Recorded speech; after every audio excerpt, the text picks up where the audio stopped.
And now we are joined by Brian Flynn, Executive VP and General Manager of Sonoma Raceway, which means only one thing. It's Toyota Save Mart 350 season. Brian, thanks for joining me as always, and how are you? Thank you for having me. Doing great. We're 28 days away from rocking and rolling. So, I'm sure most fans are curious. We've obviously, had a date change. We are now part of the TNT portion of the schedule where we would have been Amazon Prime, which by the way, they've been great. We'll hit on that later. What kind of led to the date change? Kind of how did that come about, or did Ben Kennedy approach you about any of this? How did that come about? Actually, Kevin Camper, Mike Birch are more heavily involved in those television partner discussions. And I forget in the late summer last year when they started talking about schedule and whatnot in Mexico. And if you remember, it was we were going to Montreal, then we're going to Mexico, and that came out late. And they just had a great race this past, Mhm. yeah, actually yesterday, great race weekend in Mexico. So they were moving back and forth, and with the new TV deal that we're in right now, with adding Amazon Prime and Turner, with NBC and Fox giving up 5 races each, I think there was some jockeying for which segment we were going to fall under, who wanted who, what markets were more important. So I think they just kind of evolved. And I think that's where the race in Mexico this past weekend was really our former weekend, and we just swapped around. And Mike and Ben Kennedy and all the NASCAR folks laid out the schedule. If you kind of look back, there was a pretty good bit of movement throughout the course of the season for this year versus last year.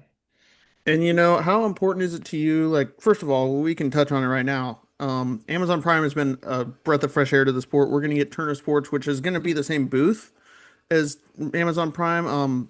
How excited are you to kind of add in these new broadcasters to the TV deal and get some new audiences? Yeah, no, it's great and it's exciting, and we Fox is a great partner, and we love them. We miss them. We're going to miss them this year, but they treated us so well, and it's just an opportunity to maybe see some different things. And the Amazon Prime broadcasts are going fantastically, and we hope for the same with Turner. They've been great to work with. We got a couple cool things that are in the works for our weekend, and we're excited. Always something new is brings new challenges and new opportunities, and really the opportunity is to grow. One thing I'm curious, Brian, is obviously we would have just had our weekend. You said mentioned yesterday. I would have said it was the Michigan weekend. They can be changed. It Yeah. doesn't really matter. How weird was it to not have the Sonoma race weekend this year on its normal date? Because I was looking at the schedule after the 600 and I was like, normally this is our time. Like, it was kind of different to me. Is it any different for you? Have you felt anything different? Because it's just been kind of some adjustment period for me. Yeah, the only thing that's different is just gives us another really 4 weeks to prepare, 3.5 weeks to prepare. Gives the sheep a little more time to munch, and our eco-friendly lawn turf management and landscaping business that actually is carbon neutral or positive, because where else can you munch the grass and put down fertilizer in the same opportunity? So it's just given us time to get prepared without more of a thrash, which a lot of people may not know. With the weather coming in through April, 50 acres is largely underwater. And in May, early May, it's still a little iffy. And as we get to the end of May, all of a sudden everything that's green turns brown, literally in a week.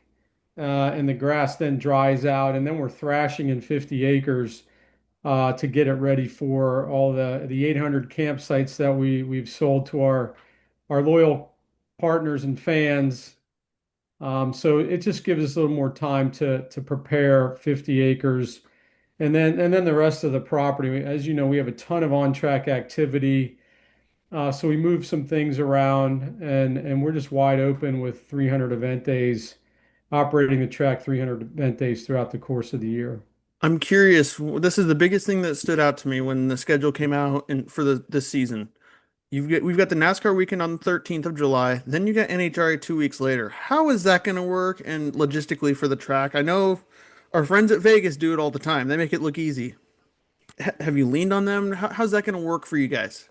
Well, we always lean on our brother and sister tracks, Las Vegas. We're kind of out in the West, and we lean on Patrick Lindsay and his team a ton, and we share resources, be it marketing, comms, ticket ops, ticket sales, marketing, a host of activities. We lean on each other because at Speedway we're very big on shared resources across the system. So. I would say July is going to be a busy month, right? And we're into it right now. We really don't. We usually work 3 or 4 or 5 days hard after the event. We don't take any time off till the following weekend because we really have to get the track prepared. We always have rental business, OEM or car clubs or whatnot after the NASCAR event in June, formerly in June. So we got to jam on and get ready. And we typically have a 40-day window before NHRA comes to town. So we just won't be we'll be turning the property around for the NHRA event. And there's some crossover and some differences. So the main difference versus our other speedways where we host NHRA events at Bristol, Texas, and Charlotte is our drag strip is inside the racetrack. It's inside the road course. So we are erecting 4 or 5 thousand temporary grandstand seats, and that comes into play. And we've got to basically build them, and they'll be in the wings, and then we got to throw them up in basically a week, which usually takes us a couple weeks. But we've talked to our track grandstand partner, and they're ready to go. So we'll be ready to go. It'll just be a 2 week thrash, So and then basically, oh, we'll clean the property, and then we'll take a couple days off. makes sense, man. You are going to be so busy in July. And by the way, I'm checking out my first time ever at NHRA in 2 weeks after NASCAR this year. So I'm looking forward to that. You're gonna love Logistically, it. though, I think it has to be good that you guys are going to, line painting, all this other stuff that for the NASCAR event, you're going to have a lot of it already done. Like, is that something that comes into this as well? There are some opportunities to utilize some resources, primarily in the equipment rental side. We'll keep generators on property instead of hauling them on and off the property. Light towers, mules, things of that nature. Um, Office trailers, all the temporary modular office trailers that we use for guest services and fan assistance and sheriff and fire. We get to use those in a multi-purposed effort. So that helps us a bit. And then there's some other things that don't apply to NHRA that apply to NASCAR as far as just things that the general fan or really corporate partners may or may not know. So, but yeah, we'll leverage everybody to the fullest extent and be ready to go. Now, the one thing I want to ask about is, we've had events like this at Nashville where it's been hot, where they were traditionally after us, and it's been really hot there. July is historically a hot month, and at least in Napa, probably in Sonoma as well. Are you guys going to be prepared with, supplies and water and all that stuff for fans? And is that something that you guys already thought ahead about? Yeah, we've been planning for that in the event of extra hot weather. We just had a meeting today. We have regular meetings with our local authorities, California Highway Patrol, Sonoma County Sheriff, and Shell Vista uh, Fire and Cal Fire actually. And we've talked about what if the temperatures are in the mid 90s versus the mid 80s, and what does that mean? And it just means we're anticipating more visits to the care center and the burden that it will put on the EMT and fire safety team. So we're ready with ice and misters, and we've got all that in the wings. We did look back at the almanac, and actually last year in July at the NHRA race, we looked this up. I remember it very distinctly. The weather was actually very similar to what we had at NASCAR a month earlier. We were very blessed. I know Friday night, and when you come out, that is a spectacular night with running till 10 o'clock in the dark with the flame and the 10,000 plus horsepower. Place is packed. It was in the mid 50s. You needed a jacket that night. And then it was cool in the morning. Typical, maybe June weather was. We happened to catch the right week in July, and it worked out really well. So we're hopeful. But either way, we're going to put on a great race weekend, both for NASCAR and NHRA. Now, Brian, I want to rewind over a year now to our last year's event. What did Kyle Larson winning the Toyota Save Mart 350 for the second time mean for the track and everybody? Obviously, he's a hometown favorite being from Elk Grove. He just completed the Indy 500 Coke 600 double again. I mean, what does it mean that he's a defending winner of this race? Yeah, no, Kyle's been a great ambassador to the track, being that he's from right down the road. And any of the California drivers always enhance our events. So you've had a lot of winners, and Jeff Gordon certainly, Jimmy Johnson, Kyle Larson, and it just helps connect the our racing fans with the state.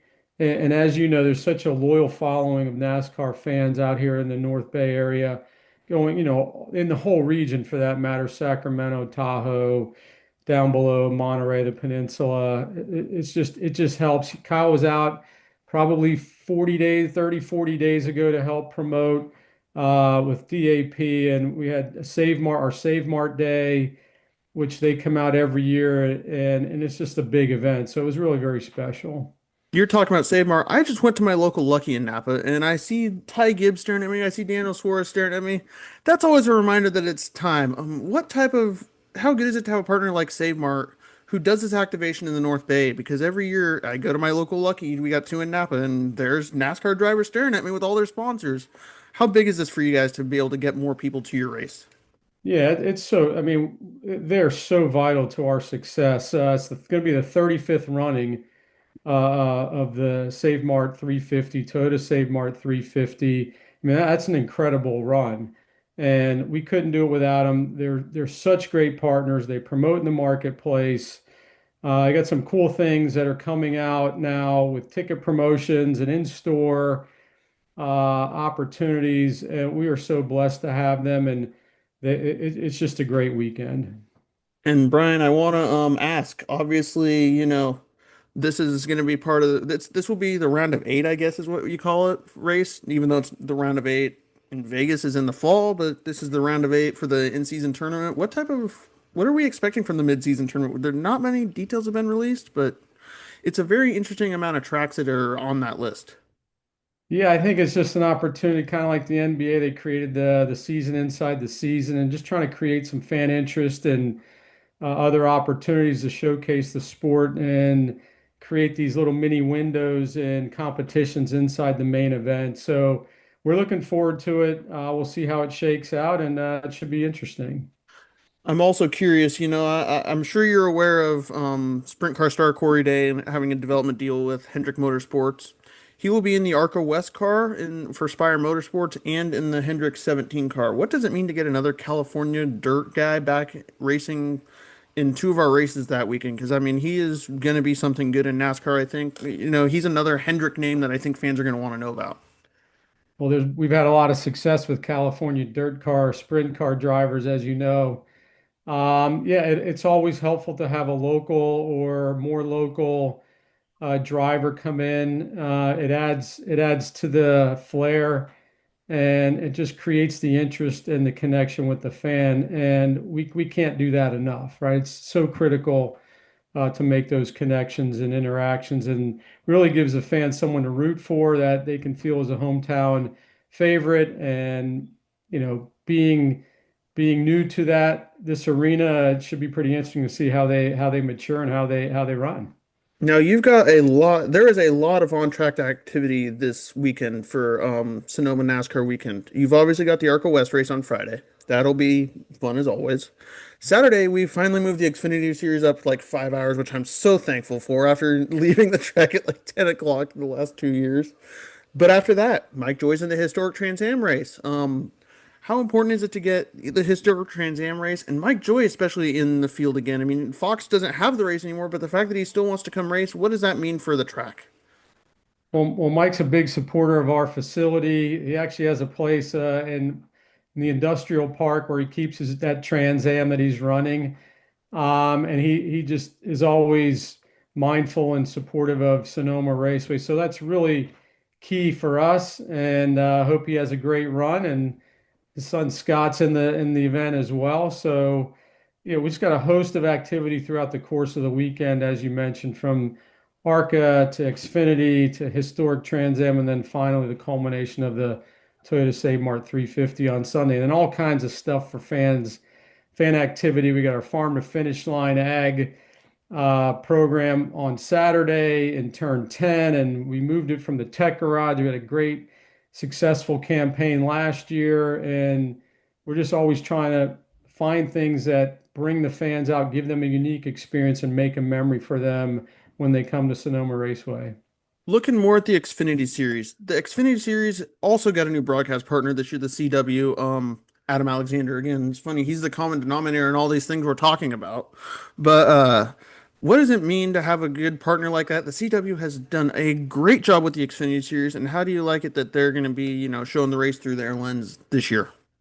Oh, they've been a fantastic partner this year with the changeover, and we just can't wait. Adam's great. He's great for the business. He knows the sport quite well as anyone, and to have him in the booth and be a partner of that, it's fantastic.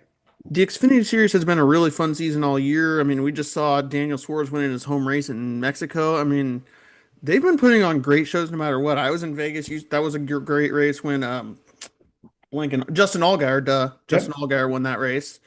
What are your thoughts on the Xfinity series? I mean, obviously this is going to be a really fun event, and people should not overlook this event. The Xfinity series always puts on a great show. You are so right. It's somewhat of an underappreciated event. How about Daniel Suarez winning in Mexico? I mean, that's a story right there. You couldn't have scripted that any better. And it's just a great. I think back when I was cutting my teeth in the sport, there were a lot of drivers from the Cup side that ran on Saturday, if you will, and they got more laps and more seat time. And it's nice to see that it's become much more of a developmental program to showcase and to bring on drivers and future drivers for the Cup Series. It's just a great opportunity. The racing's fantastic. We still do have Cup drivers that run in the Xfinity Series, but it's such great racing, and we look forward to hosting our Xfinity race on Saturday. What are your thoughts on Connor Zilich? Obviously, he's a trackhouse prospect. He's already won the Coda race. He's made two Cup starts at this point. He's my early prediction if I had to make a pick for our Xfinity race. What do you think makes him stand out above the others in the Xfinity Series field to where he's so good on road courses?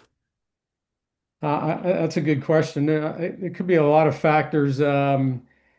Sometimes it just they're better suited for that. Look at SVG, right? I mean, he's a road course machine and got the win yesterday, and had a great run with us last year in the Xfinity Series, and as well as the Cup side. So I just think I don't like to make predictions, but I can make one prediction. I will be in victory lane with whomever crosses the finish line first to hand them some high quality grape juice. That I can assure them. That makes a lot of sense. That makes a lot of sense. I shouldn't be making predictions either, but I can't help but overlook Connor Zilic in that. You kind of led me to my next point. We'll talk about Mexico a little bit here briefly. How did that come on the schedule? And then also SVG. The dude is just awesome on road courses. There's no other way around it. And the guy was basically falling out of the seat when he was ill, hanging through that whatever illness he had to win the race, and he just dominated. I mean, he was 15 seconds ahead in the last five laps. That's huge. That's a huge margin of victory. So he's awesome. Great for the sport. I mean, multiple winners are always great for the sport. When I worked for the King back in the day, when he would dominate and win 25 races or whatever, at some point you go, okay, we need to get somebody else in there. He doesn't think that way, but it's just good to have the diversity of winners because it just brings a nice element. Um, and we'll see what happens on Sunday. I'm curious, Brian. I want to know more about. Obviously, you're not in the meetings with NASCAR, but Mexico City. This was a complete massive swing by NASCAR to do this. I'd say it was a massive hit.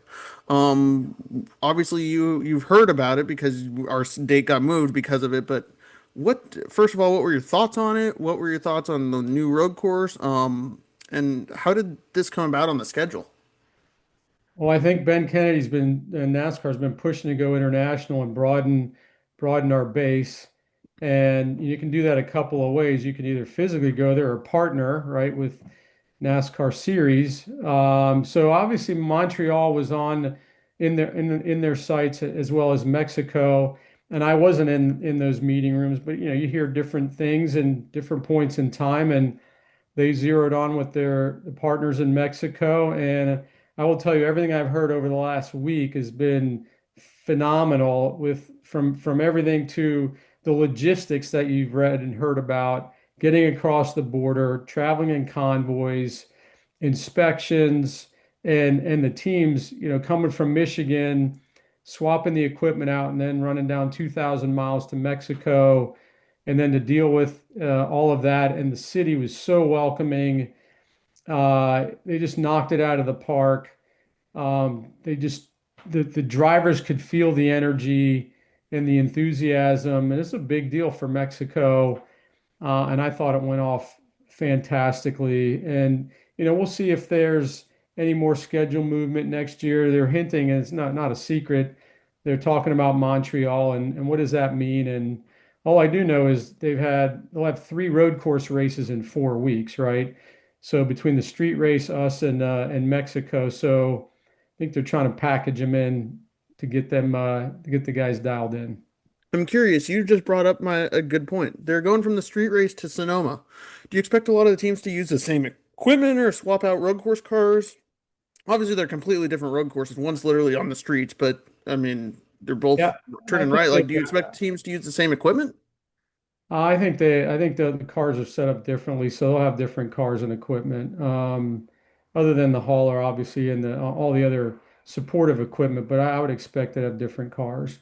Gotcha, They got to gotcha. take the engine out, they tear the engine down after every race anyway, so they're probably pretty similar. They may use them. I haven't checked in with some of my colleagues, but I would expect it'll be a completely different setup in race car. Now I want to transition to some stuff that you may, Speedway and Motorsports. You're obviously one of Marcus Smith's guys, at President's at one of the tracks. I'm a baseball fan. I'm very intrigued by the idea of playing a baseball game at Bristol here in less than 2 months' time.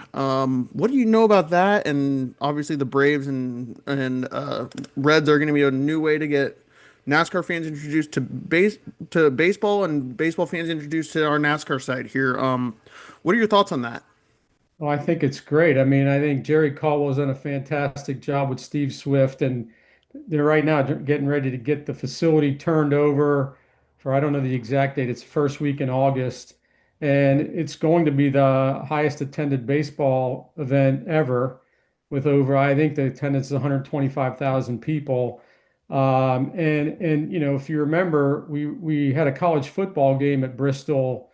I forget the year, but it wasn't too long ago. And they had, I think, Virginia Tech and Tennessee. Hmm. And you had college game day there and Dale Jr. And it was such a big deal. And to turn that facility into a football, it looks like a coliseum anyway, right? Have you been to Bristol? No, unfortunately, I have not. You need to go. You really need to go. After you come to our race, you can go to Bristol. I would encourage anyone to go to see a race in Bristol. It's a completely different event. And then on top of that, the baseball game with the Reds and the Braves, and tickets are pacing well ahead of expectation, and it's going to be a fantastic event. Now, the other thing I wanted to ask you about on the Speedway Motorsports front was obviously the in-season tournament begins at Eco Park Speedway. For fans who don't know, that is now Atlanta. Obviously, Eco Park is a major partner of Speedway Motorsports. What does it mean to give them naming rights back? Because I remember when Sonoma was in Finion Raceway, Lowe's Motor Speedway was Charlotte. Like, what does it mean to do this again? Are we heading back in that direction as for SMI? I wouldn't say that completely. I think that this was Echo Park Motor Speedway. Echo Park is an important part of the Sonic automotive business. The Smith family is heavily involved in Sonic Automotive as owners and stakeholders and leadership and whatnot. Marcus and his brothers. And I think it just was an opportunity to, build on Echo Park's growth. And it just worked. And it really came together with Kevin Camper and the corporate sales team. And I think for the past 3 weeks, Brandon Hutchison and Steve Swift and the development team have basically turned that place over. It looks like a completely different speedway, which is very cool. And as you know, with the repave that Atlanta did a couple years ago, the racing has been nothing short of phenomenal. So I think that recipe just made a lot of sense, um, for all the factors, the family involvement and the public side of the business, and it just seemed like a great fit. Now, Brian, on back to our race weekend. Now that we talked about that those few things, you guys have another new campground that I think I read about. What else is new at Sonoma Raceway this year for fans? Well, there's a lot that's similar. We've got our Patriot Jet Team Air Show, which is always a popular hit. Got the Farm to Finish Line ag area on Saturday, and then just more of what we have done in the past. And we added some new campsites around the property. 50 acres is still 50 acres with all the fun activities that go on in that campground. And what happens in 50 acres stays in 50 acres. And then just more. We tried to do more. We put more focus on getting the fan around the property as easily as they possibly can. The fan zone is going to be packed as it always is because it's a small footprint. And we just have a lot of on-track activity and a lot of fan activity with all the food trucks and kids club and all kinds of things like that. Many ways for fans to get involved and come see the race. And the race weekend, there's something for everybody. So I would encourage everyone to come out. Now, obviously, it's not going to rain during our race weekend. At least chances are pretty slim it won't race. And whenever NASCAR comes, though, it does tend to rain. I mean, we even had a little bit of that in Vegas in the springtime with the truck race. That was weird. But honestly, like Kate was at the track 2 weeks after for SRO weekend. What did you learn about your track the first time that repave went through the rain? Because I thought the racing was fun. Obviously, we had some incidents that made it even more interesting. But what did you learn about the track after that? I think the repave has been great. It's allowed, I think for NASCAR, it's not very much different because those cars obviously the 3,500 pounds, they can handle the bumps and the nuances. Where it's really had a bigger positive impact has been with all the sports car business, like you mentioned, SRO, Ferrari, Challenge, and Porsche GT, and all kinds of things like that. It's been so well received. And yeah, the rain with those cars is not a problem, right? So it's easier to do that than, even though you can run in the rain with NASCAR and the windshield wipers and the groove tires, as we saw yesterday, right? It had some rain yesterday in Mexico, and then it stopped. They had to change those tires out. So I don't think we'll have to worry about that. You never know, but I think we're pretty safe in July, even in June for that matter. But yeah, I think it's been great. And then lastly, Brian, what else? Obviously fans can get tickets online. They can get them at their local Lucky, Save Mart, all that stuff. What information should fans know heading into this weekend? Yeah, I mean, like I said, there's something for everybody. SonomaRaceway.com. You can navigate your way. There's still a few campsites left. Trackside Hospitality, Checkered Flag Club, Humboldt Redwood Terrace. I think it's one of the best viewing areas on the racetrack, where you get a little private VIP side entry to the concession stand and televisions, and just a host of things, stadium back chairs and uh, any number of things. Kids come free Friday, Saturday. They're $10 on Sunday. There's a host of price points, and there isn't really a bad seat in the house. No, there's not, and it's going to be a really good time. I'm really looking forward to the Xfinity series, I think for sure. But the Cup series, I want to see SVG in person in the Cup car more than just on an oval. Like we saw what he did last year. I don't know if I can pick him, but I mean, if Larson wins, he's moving up that all-time wins board. There's Yep. all going to be all types of storylines. We should have Denny Hamlin there, and like for Mexico, the one time they race there, they don't get Denny Hamlin. But yeah, they're the ARCA West race. I wouldn't count that out either. It's a Friday.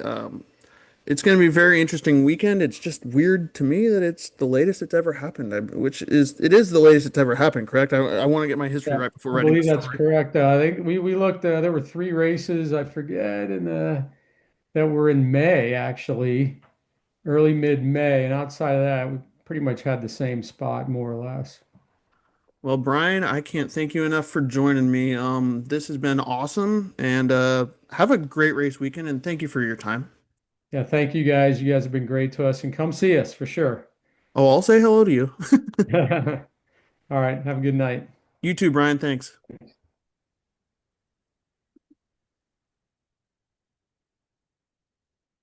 And now, assuming he's ready to roll here, my friend Brock Beard should be here. Brock, do you have me? Yes, I do. I hear you loud and clear. Can you hear me? Yes, I've got you great. Had a little technical difficulty there with Brian with my headphones, but anyway, should be taken care of now. That's good. Okay. Well, it was a good conversation. I'm sure it was. Yes, it was. So how are you, man? I mean, we haven't talked since NASCAR schedule release. How are things with you? Oh, but doing good, doing good. Just finished up a very busy couple of weeks back in April. Covered the return to Rockingham for the Xfinity Series and the Truck Series, and did Talladega the week afterwards there, and had a tremendous time. My brother and I drove out there for all the activities there, and made it work, and it was a wonderful, wonderful experience. But I have to say, I'm kind of glad that Sears Point got moved from June to July here with the schedule realignment here. I kind of needed some time to kind of regroup, but yep, I'm definitely ready to get back at it here this next month, and yeah, see how the track activities are going to look. That leads me into my first question. What was the atmosphere like at the Rock? Obviously, they were a track that was on the schedule for all these years. What was it like to be there for that first weekend? And now, obviously, the track's up for sale. But what was it like to have that race weekend there with the Xfinity Series and the Truck Series on Easter weekend? Oh, it was a thrill. I mean, I think the biggest thing that was apparent right from the outset was just how much the surrounding community had missed that race. I when I'd heard so much growing up around the time that it got taken off the Cup calendar in 2004, it was like, well, there's too many races in that area. Do we really need to have Rockingham there? They're newer and different tracks in different regions, and a lot of those were out here in the West Coast. But they really left a hole in this community, and I think that the one thing that was immediately apparent once we got over there was just how excited everybody was that the race was coming back out there. And it didn't matter that it wasn't the Cup Series out there at all. They were just happy to see anything of NASCAR out there. And it was shoulder to shoulder in the crowds, and the track itself just had beautiful sight lines. I mean, I'd never been there in person before. It always looked very competitive on TV back in those years, but going out there and seeing it, and just that wide panorama you could get from pit road of the cars going through turns one and two. There's so few obstructions in the infield that you get this almost just clear cut view. It makes the banking look way higher, and the cars look like they're going way faster than maybe it appears there. So, yeah, just a great experience. I mean, right through the trip itself. Even after we finished up covering the Xfinity Series race, came over and went to a local restaurant there afterwards, and we started talking about the race. And then this older couple knew exactly what we were talking about because they were at the most recent Cup race in 2004. It was just that close knit, and I think the fact that it was on Easter weekend, which I've not been that crazy about having racing on like Easter or Mother's Day, but I mean having this on Friday and Saturday, and then having Sunday wide open, that fit so well for the community too. I mean, everything was in bloom. You had all the beautiful churches and so forth down there. I think it really just made that weekend very special, and doubly so for a return to the track.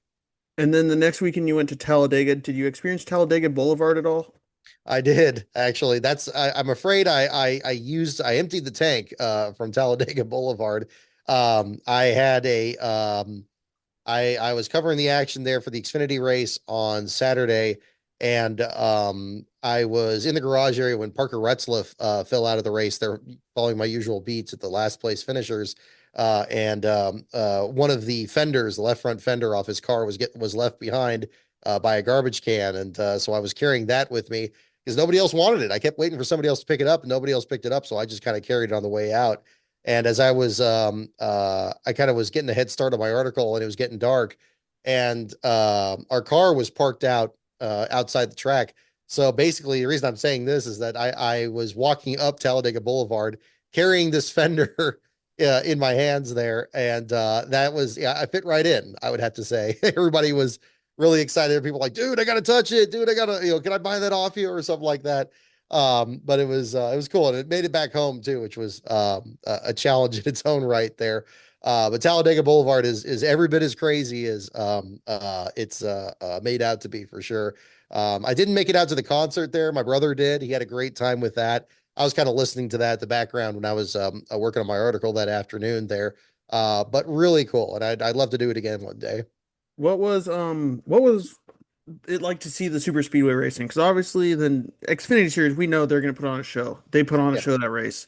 The Cup cars, next gen, it can be good, it can be bad. It's kind of a crapshoot what we're going to get. What was it like seeing 40 cars racing like that all weekend long? Good question. I mean, I had kind of a different vantage point between the ARCA Xfinity and the Cup races over the weekend. ARCA and Xfinity, I watched it from the infield, and it looked really competitive and really exciting as they were going through, especially the Xfinity series. I felt like they put on a really good show out there. And seeing some unusual names kind of work their way up the front. Matt Benedetto having a good run out there. Ryan Sieg for a time there before he got in a wreck.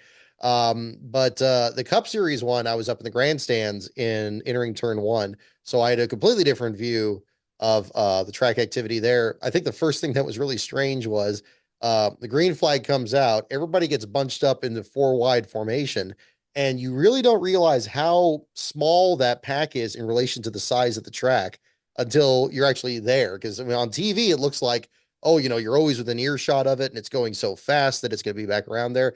But the car nowadays is so slow and the track is so big and four wide traffic takes so little space that the green flag comes out and it's almost like quiet in the grandstands. Everybody's just like, there's all this excitement, all this buildup, and then the cars take off and then it's just nothing, like just crickets.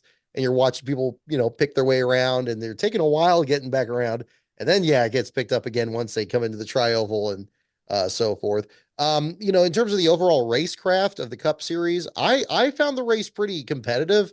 At that point, I think the fact that they were bunched up in such a large group, it made things competitive both at the front and the back of the field. I was actually having trouble kind of tracking the last place battle, especially as AJ Allmendinger was trying something to kind of get the fastest lap there and was kind of going back and forth with a couple people at the back of the field there. I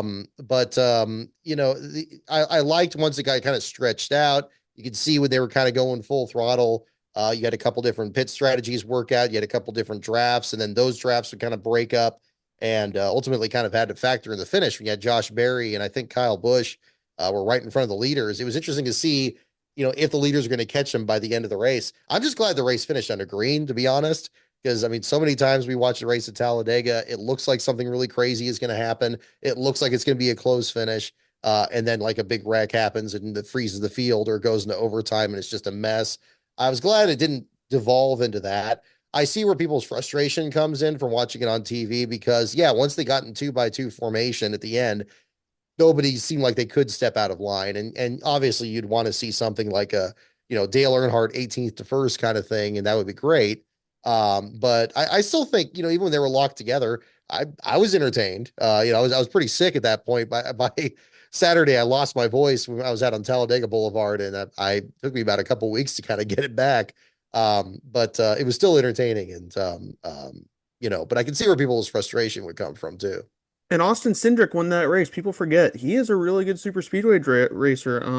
He's a good road course guy too, which is eventually where we're going to head with this. But Mhm. him getting a win was good for him. Starting to develop into a pretty good driver.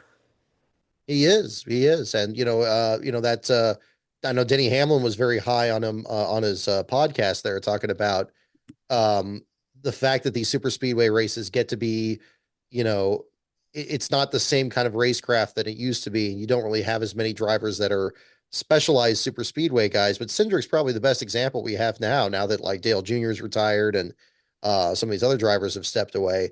Yeah, he just has a real knack for just kind of finding his way up there, making clean passes and just being a consistent contender. And this race in particular at Talladega just played perfectly into his hands, where it was a matter of just mastering the draft, whether it was side drafting off of Priest or the lap traffic at the very end of the race there too. I think he showed some impressive mastery of the field, and we'd seen taste of that as well, even at the Atlanta track. As much as I've not been a fan of the super speedway reconfiguration there, Cindric's been one of the best drivers running that since that reconfiguration too. So very impressive.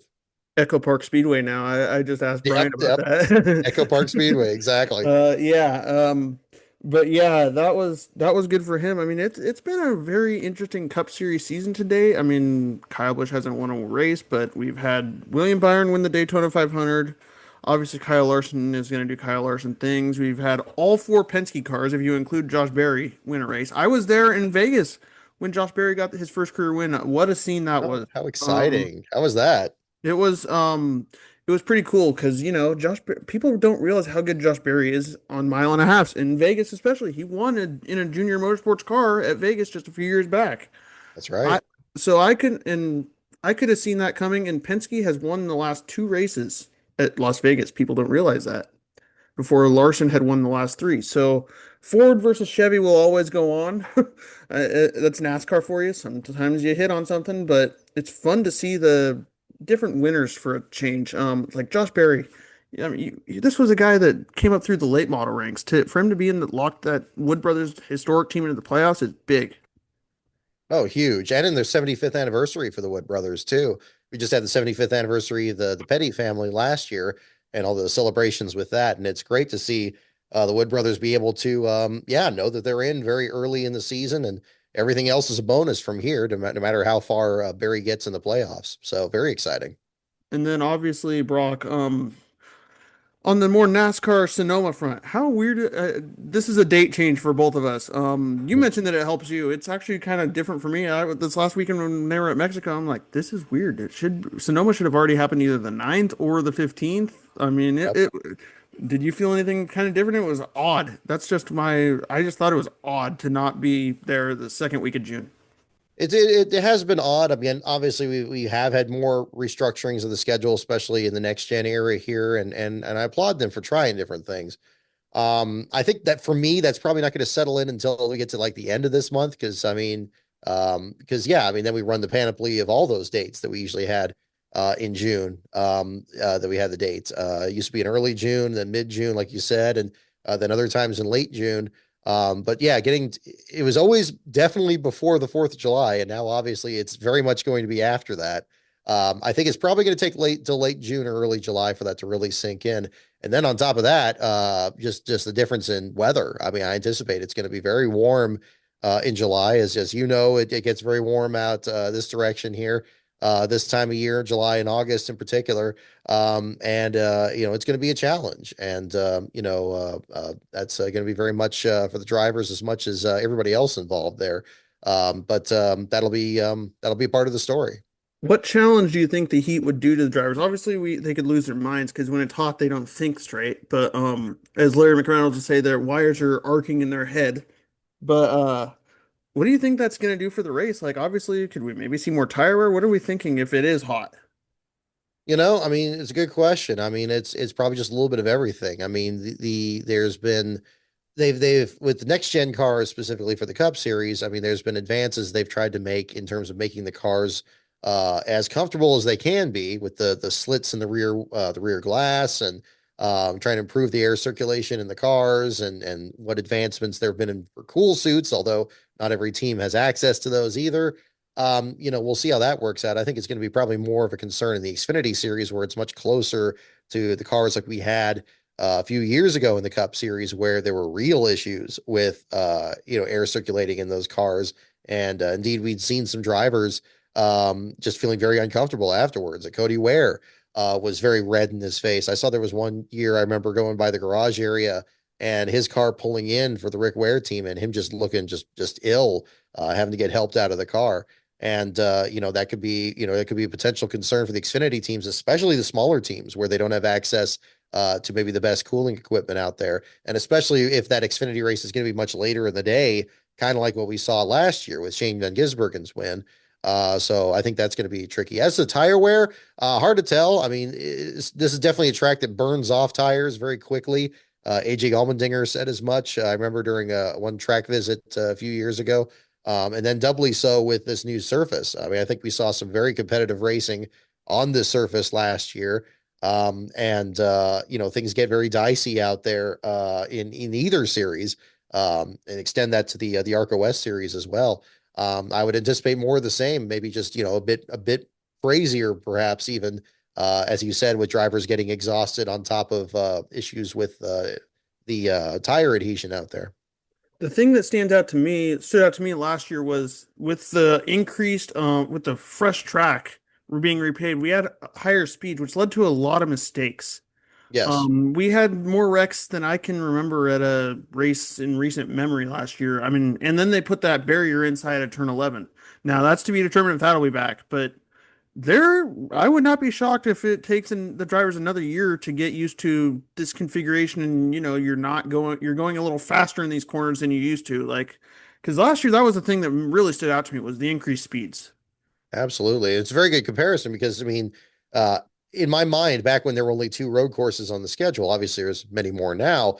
I always viewed Sears Point was always kind of the short track road course, and Watkins Glen was the super speedway one with the long straightaways and the 90-degree turns that are just kind of daring everybody to stay on the track, and faster speeds were much more common. But you're very right. With the resurfacing last year, we saw this track be very quick. And it's still such a technical track with very little runoff, even less, as you mentioned, with the Jersey barriers there in turn 11. And yeah, I mean, the margin for error is smaller than it's ever been. But yeah, I mean, the reaction speed's got to be quicker than it's ever been too. So, I anticipate you throw that on top of, again, the increased temperature, and that's likely to be, I don't see it being unseasonably cool for this July. I mean, I guess anything's possible this long out as we're doing the show tonight, but I anticipate drivers are going to have their hands full even more. Now, Brock, I gotta ask you, we have gotten a bunch of new TV partners. We've gotten Amazon Prime. We've gotten the CW for the Xfinity series. We've got TNT, who's going to be doing our race, and Max. What have you liked about these new TV partners? Because I think they've been a breath of fresh air.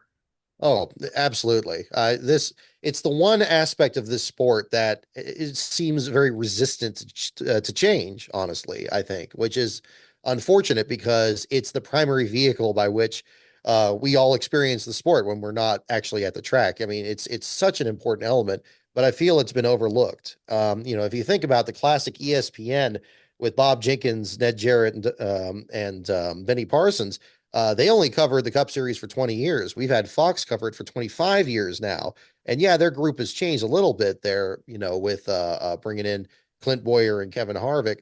But, kind of their overall tone, their overall approach, in some ways has stayed the same or even regressed in some elements. And I think that's just a consequence of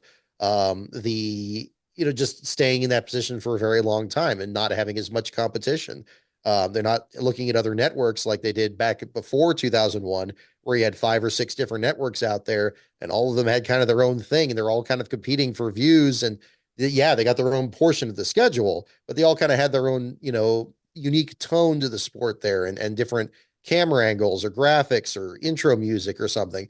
And I think that one of the best things about this year with this package is we have very much the possibility of that again. I still don't think we're quite there yet, because what the one part they're still very resistant to is bringing in a lot of new people into the play-by-play position. Adam Alexander is a solid play-by-play guy, and again, nothing against him, but I would love to see a guy like Eric Brennan or one of these other guys here really get their shot at doing some more of these cup races and allowing these different networks to have their own identity. I know there's a lot of overlap in terms of NASCAR productions being involved in the production side of it there.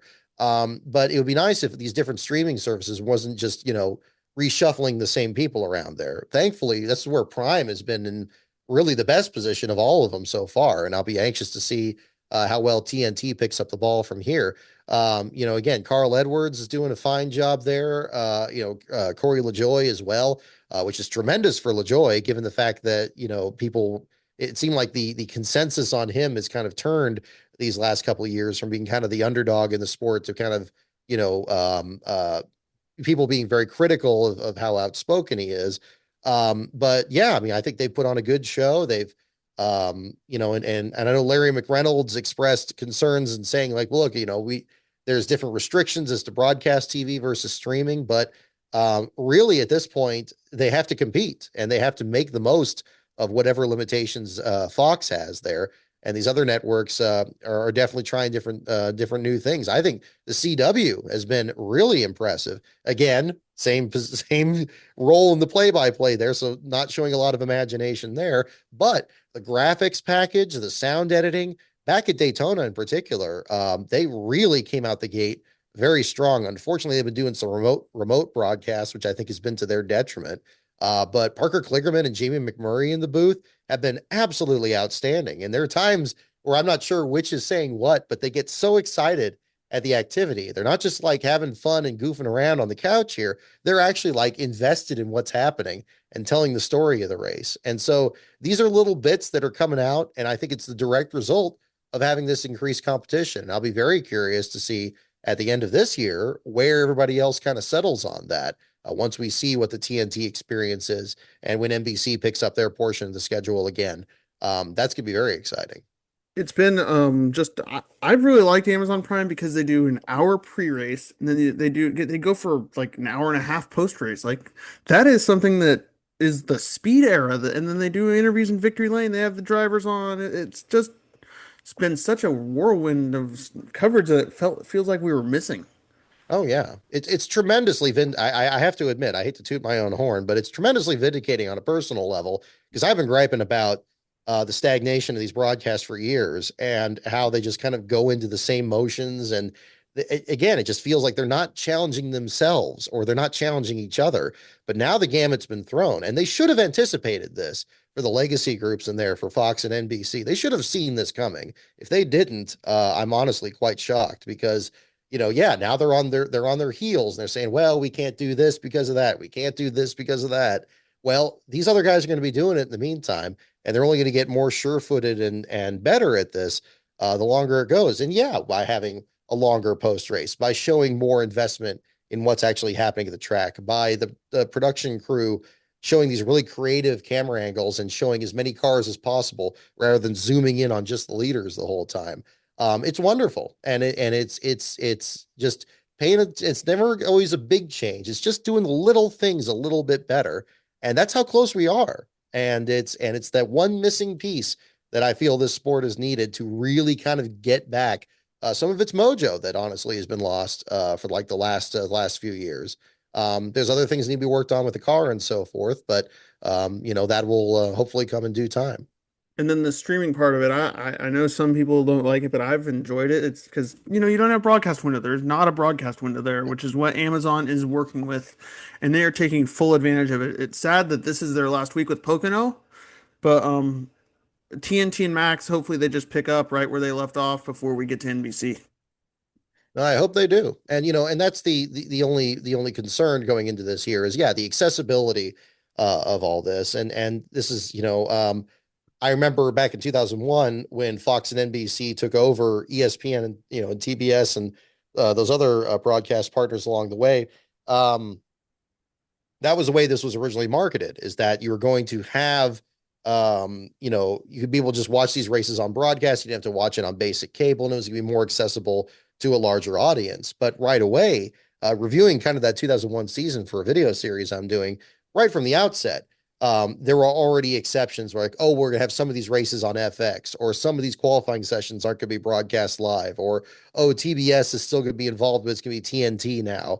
That was already kind of coming apart right from the beginning. And it was an issue of accessibility. And I know that for some people, the streaming aspect is another issue there. And while I do think that the solution to it isn't too difficult, because they're doing this, 1 month free trial on Amazon. And, for people that don't necessarily have that, and that coincides basically with pretty much all of their schedule for NASCAR this year. I know that's not easy for everybody. I think it's important to be somewhat sensitive to that at the same time, because there is that older demographic, or maybe even a younger demographic that maybe either doesn't have access to Amazon Prime or doesn't want it, honestly. So these are things that are always going to come up whenever you move things around. But I guess the best they can do is try to ease that transition as best as possible. And I feel like this is doing that by having only be a few races here and a few races there. Certainly, the NFL has weathered this through the Thursday night football programming. I'm curious, what were your thoughts on yesterday's race in Mexico City? I thought it was a great show. I thought the weekend as a whole was awesome. What were your thoughts on it? I'll tell you what, I mean, I had my apprehensions going into it. It felt like coming into the race that certain world events were kind of conspiring to make this a bit more of a nerve-wracking weekend than it probably could have been. I mean, us being in California, we definitely know what we're Yes. what's going on around here. But I was pleased to hear from most everybody, and there were a couple people that were messaging me during the weekend there as well. Just about everybody I heard from sounded like they had a good time out there. I'm sure there's always going to be exceptions, and this happens or that. But it looked like, it was. I mean, there were certainly logistical challenges and headaches about that. I mean, obviously they had to move the schedule around when you had delays with flights and so forth, and that was. I'm sure. I'm glad that NASCAR showed flexibility with that, probably anticipating that maybe something like that was going to happen. But I feel like the crowd that was there got their money's worth for sure. I think that stadium section I was probably most impressed by at this track. I was hinky about that because I remembered in the old races there was this wonderful carousel corner there. It kind of reminded me of Riverside. And they kind of chomped into that by this reconfiguration. But what a wonderful improvement to it. You have this big stadium section like you're at Monster Jam, and you got all these people in there just going nuts for like Daniel Suarez winning the Xfinity race there. And that was pretty much the corner. I mean, there were other incidents that happened in other parts of the track, but it seemed like most of what was happening was right in that same section, like the near miss between Stenhouse and Riley Herbst. I felt like every time the field went through there in the Xfinity race or the Cup race, yeah, it was edge of your seat kind of action, and it was good to see. And seeing the videos, I think it was Matt Weaver in particular. He was just having a wonderful time out there, showing video of the fans coming down and giving everybody like a high five on the way out of the garage area. That's wonderful. That's wonderful. Anything that's good for the sport and bringing it to other audiences and getting people into it, is a good thing, and Jeff Gluck pointed out how a lot of the fans, were just wearing like Formula One merch or regular street clothes. I would love if they do this event next year that you do see some people wearing Daniel Suarez gear or something like that. And maybe that would show a good measurement of how much the sport's been embraced there because especially for Saturday, I mean, that was the absolute best case scenario NASCAR could have possibly hoped for. I think it was tremendous. I mean, certainly from my experience, just watching it on TV here, I know I was entertained. So I can't fault that at all. I know the Cup race at the end it kind of got strung out, but that's just Shane Van Gisbergen being an unbelievably fantastic road course specialist, that the likes of which we haven't seen in a while. So it had a little bit of everything, and I that's about all you can really ask for. Can't forget about Ricky Stenhouse and Carson Hocevar reigniting their beef again too in the stadium Yep. section. But yeah, that leads me right on to talking about SVG. He's the defending Xfinity winner at our race at Sonoma. Mhm. He's already got a win in the bank. He's in the playoffs. It was a second career win. He won by 17 seconds. It was just an all-out butt kicking, no matter how you put it. Um, what stands out to you about SVG? I mean, this is a guy that came from Australian supercars and has won on in a road course in the Xfinity Series, Cup Series now. I mean, the guy can flat out drive it on a road course. It's just tremendous. It is so changed the paradigm, and I still insist this from his first win, in his first start at the Chicago Street Course when it was brand new on the circuit. There was so much that was stacked up against him. I think he was the only open entry in that race, if I remember correctly. Against literally the entire field of full-time drivers in that race, and he took them on and went out there and won that race. That was the kind of thing that generations of road course specialists have only dreamed of.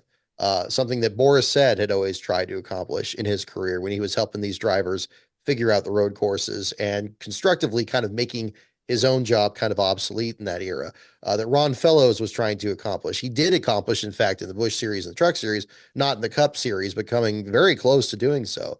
But others as well, Brian Simo, Tommy Dreese, any other Tommy Kendall, other road course specialists that have come and gone over the years, especially since the mid 80s when Watkins Glen got back on the circuit there.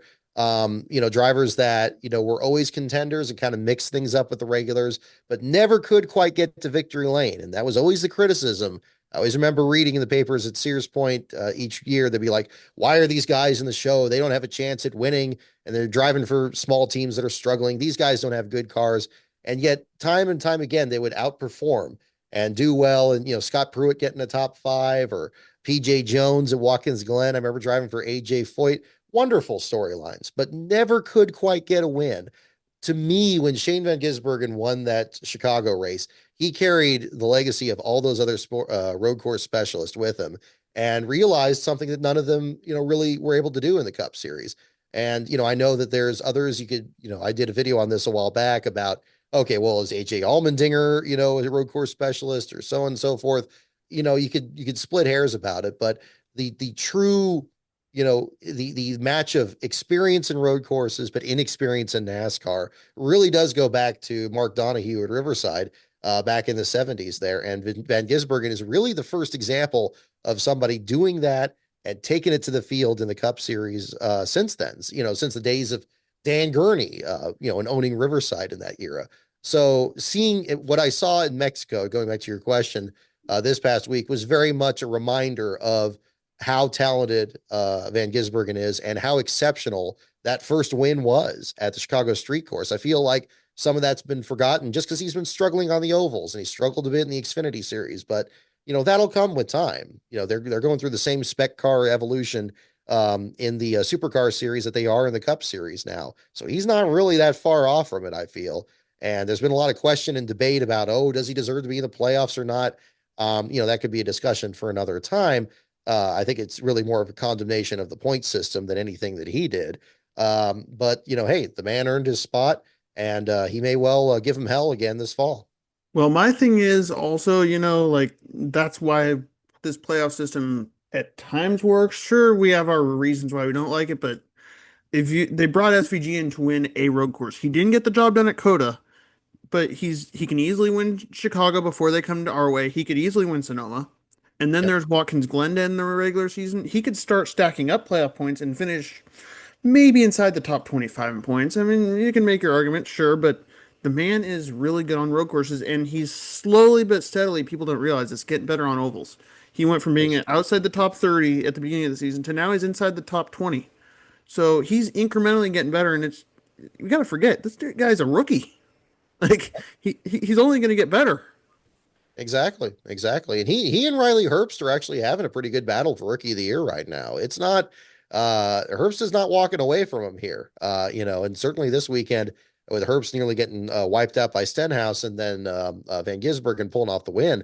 That was definitely another, statement victory in the same realm there. So yeah, it's going to be really interesting. And he may well come in, as you mentioned, he may well come into Sears Point with a streak on his hands here coming into it, but we'll find out. I mean, it's going to be interesting to see how the rest of the field responds because, there's definitely drivers that have been really on the rise that I think he's brought the best out of them, much like the road course specialists of old did, where they were kind of just learning lessons from them directly. Now it's kind of back to the excuse we always heard about the bushwhackers. Like, it's like, oh, well, they're learning from losing to them out on the track. It's like, well, now the Cup guys find themselves in that situation and they're not too happy about that. But we've seen guys like Chris Buescher step it up. AJ Allmendinger, when the engines hold together, and that colleague car stepping it up. We even saw Joey Hand almost win a race last year at the Chicago Street Course. It's exciting to see. And I think that tide could lift all boats. And then obviously, to put a finishing touches on Mexico City, Daniel Suarez winning the Xfinity Series race. He was the guy that was instrumental in promoting the weekend. Obviously, what people don't realize, we had Andres Perez de Lara, the Truck Series driver for Spire, in the race too. He's from Mexico City. I think the Mexico City Xfinity race was a really good show, but to have those two guys in the field and the Suarez winning was cherry on top. Absolutely. And we even had three. We had Ruben Ravello as well, who I believe was the 2020 Mexico Series champion. He was driving for Joey Gase's team. Unfortunately, they had some mechanical issues and that dropped him towards the back of the field, but still in the show as well. And I think that really added some extra flavor to that series as well. But yeah, I mean, the Suarez win, as I said a moment ago, that was definitely, I think, the best that NASCAR could have possibly hoped for. And I'm sure they were hoping that he would have a good showing this weekend. Indeed, we got to see him even take the lead at a point during the Cup race there, during a really good battle with Ty Gibbs at the front of the field. But Suarez pulling off the win, and not just winning the race, but winning the race in a backup car after a pretty savage accident in qualifying. Technically not qualifying for the race, starting the show in a international provisional spot, which thank goodness NASCAR did that. I think that was a wonderful idea since the teams really can't leave early. Not that anybody would really want to. That you would want to have. Everybody wants to get their sponsors in front of the camera for such a prestigious race, and it was, and I'm sure they anticipated it was probably going to be a smaller team that was going to need that, if not a couple of them. So I think that was, kudos to NASCAR on that. But yeah, it definitely came to the help of Suarez. Can you imagine if he didn't qualify for this race? It would have been terrible. So I'm glad he got the shot at it. And my goodness, he made the most of it, and he made it really exciting. And he wasn't the only one. Much like bringing up talking about other drivers that he brought out the best in. Ty Gibbs is the sleeping giant has woken up these last couple of weeks. That top five at Michigan in the Cup race has really kind of kicked him in the seat there. And he led all those laps in the Xfinity race. He was very good in the Cup Series race as well. Strategy didn't quite work out. Look for him to really turn things around perhaps in this summer stretch. But not to distract from Suarez on this, just an electric response from the crowd there. Kudos to the CW group for just, again, I'm not the biggest Adam Alexander fan, but he nailed the call on that last lap. And then he backed off and just let us hear the sounds of the crowd and him talking to his countrymen. Great, best possible moment that they could have hoped for in this. The only thing would have been better if he won the Cup race, but even then, I don't think that would have topped the excitement of him winning the Xfinity race under those circumstances at the same time. Just a wonderful moment. And I know it's just recent in our memory, but I'm sure that's going to be something that is going to play in plenty of highlight reels by the time this season is over. And then obviously, let's talk about the Xfinity Series. It's been a really competitive year in the Xfinity Series. Obviously, they're going to be at Sonoma. We won't have the Truck Series again for, I believe, the third straight year. But I saw the trucks in Vegas. You saw them at Rockingham. They put on a good show. But besides the They point, do. the Xfinity Series has been really entertaining this year. What has stood out to you with the season with the Xfinity Series? Oh gosh, I love the. I mean, I mentioned this on my own live stream a while back. I was the kind of kid growing up where if I went looking for diecasts at the local Target or Toys R Us, I would always thumb right past the Busch Series cars. I'm like, the Busch car, I don't know, whatever. I was always collecting the Cup Series stuff and wanted to find like, where's the next Bill Elliott or Rusty Wallace. They never had Rusty Wallace in the stores, but that was always as an aside. But nowadays the Xfinity series is, I mean, it's almost more enjoyable than the Cup series these days. The competition is there, the depth of the field, the fact that you still have the small teams that used to be in the Cup series. We just heard about Mike Harmon expanding back into the Truck series again today. Carl Long getting staying involved there as well. And then and these storylines that are building up. We still have, now that there's not nearly as many of the Cup Series regulars in there. Yeah, we got Chase Elliott coming up at Pocono this weekend, but that's the exception now, which is wonderful. So now now you can really focus on who is really going to be kind of positioning themselves for getting into the Cup Series. Certainly Austin Hill has been outstanding. He's shown that he's not just a super speedway guy, that he's able to win other difficult tracks out there. Being good at the short tracks, being good at the intermediates as well. And I think the ongoing saga of who's going to win their first race first between Ryan Sieg and Sheldon Creed, who's going to get the most second place finishes before they win. That's always a ongoing thing that I know my brother and I always watch for, and I anticipate that's going to be another storyline coming in at Sears Point, especially with Sheldon Creed having his road course experience through Robbie Gordon. But yeah, I mean it's a wonderful series. I'm very impressed. Speaking of Sheldon Creed, probably one of the things I'm impressed about, but it doesn't seem to. It seems like a lot of people have kind of taken this at face value. I'm stunned by how well the Haas factory team has been doing this year. I really expected them to struggle and struggle a lot, despite the fact that basically the same, they still have a two-car lineup from what's left over from Stuart Haas last year, and Riley Herbst winning the championship race at Phoenix.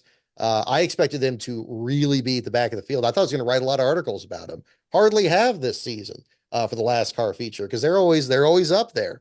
We even saw Sam Mayer clobber the wall this weekend and come back from that and have a solid finish out there. They've been fun to watch, and I just like the name of it too. The Haas Factory team has a wonderful kind of cosmopolitan ring to it, and that's been one team I've been watching a lot lately, and that's been good. And it's not just been at that end of the field. We still have Junior Motorsports is as good as they've ever been.